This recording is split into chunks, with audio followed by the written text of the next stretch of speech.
Guys good morning. তো এখন আমরা চলে এসেছি হাওড়া স্টেশনে। আজকে যাচ্ছি রায়গঞ্জ বন্দে ভারতে। তো এখানে দেখতে পাচ্ছি অলরেডি ট্রেন দাঁড়িয়ে আছে। চলো আগে তাড়াতাড়ি আমাদের কম্পার্টমেন্টটা খুঁজে উঠে পড়ি। সো এটা আমাদের ফার্স্ট বন্দে ভারতের সফর। Hope for the best journey. আমাদের কম্পার্টমেন্ট।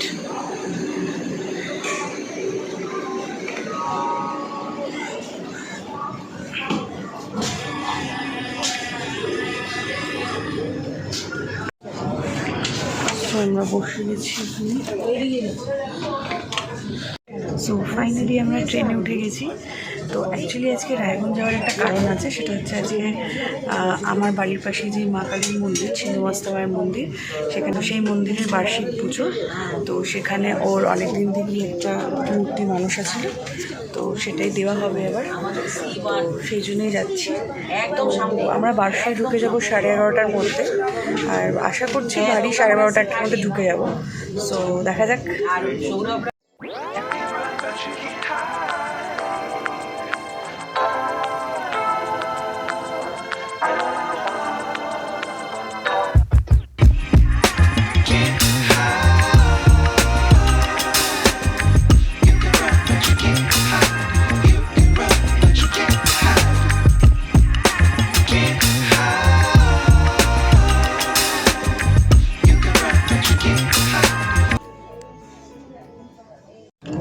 অলমোস্ট পৌঁছে গেছি বারসই, আর একটু কিছুক্ষণই টাইম লাগবে। তো আমরা এখন অবধি সেরকম কিছু খাইনি বলতে আজকে যেহেতু উপোস, ওই জন্য ফল টলই খেয়ে আছি। তখন যাই আগে বাড়িতে গিয়ে রেস্ট নিই।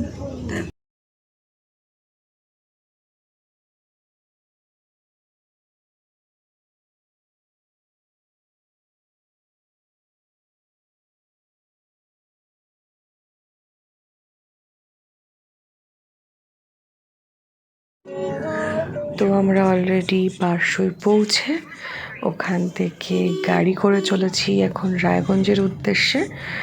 আশা করি 1টার মধ্যে পৌঁছে যাব। অ্যাকচুয়ালি মালদায় নামলেই বোধহয় বেশি ভালো হয়, সেই জার্নিটা একই লাগে, টাইমটা বরং আরও বেশি লেগে যায় বারসই থেকে, যেহেতু ডিরেক্ট কোনো রাস্তা নেই। সো এখান থেকে আমাদের 1.5 ঘন্টা মতো টাইম লেগেছিল। তো বাড়ি ফিরেই রেস্ট নিয়ে চলে এসেছিলাম মন্দিরে। তো এই ঠাকুরটাই এবার কল্লোল দিয়েছে, আর ঠাকুরের শাড়িটাও দিয়েছে। তো এই মন্দিরটা যারা রায়গঞ্জে থাকো তারা সবাই জানো। তো এই মন্দিরটা ভীষণ জাগ্রত, সেই গল্পটা আমি অন্য আর একদিন করবো। এটার পেছনে অনেক বড় বড় প্রচুর স্টোরি আছে। মানে আমার নিজের সাথেই সাংঘাতিক বেশ কিছু ঘটনা ঘটেছে, সেটা অন্য কোনো একদিন বলবো। তো যাই হোক, এই মায়েরই আজকে পুজো, আর সেই জন্যই মূর্তিটা আমরা দিয়েছি। তো পুজো বেশ রাত অবধি হয়। তো আমরা এখানে সবাই পুজো দেখছিলাম। পুজো 6:30 নাগাদ শুরু হয়েছিল, আর এখানে দেখতেই পাচ্ছ আরতি হচ্ছিল। প্রচুর লোক হয় এই পুজোর সময়।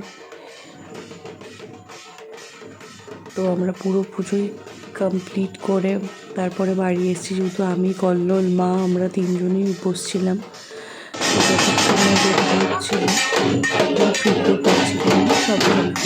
তারপরে বাড়ি এসেছিলাম। তো এখানে এখন মায়ের আরতি চলছে।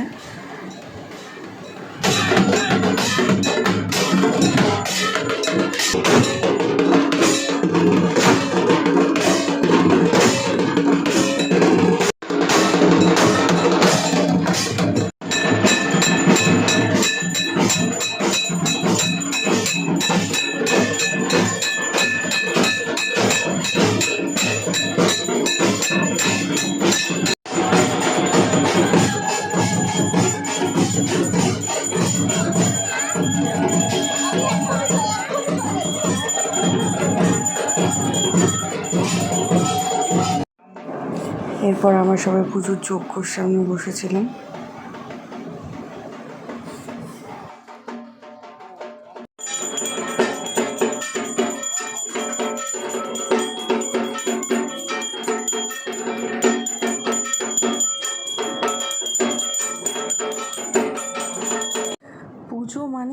সাথে অনেক দিন পরে দেখা হওয়া। তো এখানে ছবিতে আমার বোন আর দাদা আছে, আর এটা ছিল আমার সেদিনের সাজ। আর এই শাড়িটা সেদিন আমি পরেছিলাম। এত তাড়াহুড়োতে আর এত ব্যস্ততার মধ্যে আমি সেদিন ব্লগটা সত্যিই ভালোভাবে করতে পারিনি, তাই নিজেকেও ভালোভাবে দেখাতে পারিনি, সেই জন্য স্টিল ফটোই দেখিয়ে দিলাম। আর এই শাড়িটা আমি সুলেখাদির কাছ থেকে নিয়েছি। এই শাড়িটা সেদিনই ফার্স্ট পরলাম। জানি আজকের ব্লগটা খুব ছোট, বাট তাও তোমাদের সাথে শেয়ার করতে ইচ্ছে হলো। তো দেখা হচ্ছে নেক্সট ব্লগে, ততক্ষণ টাটা।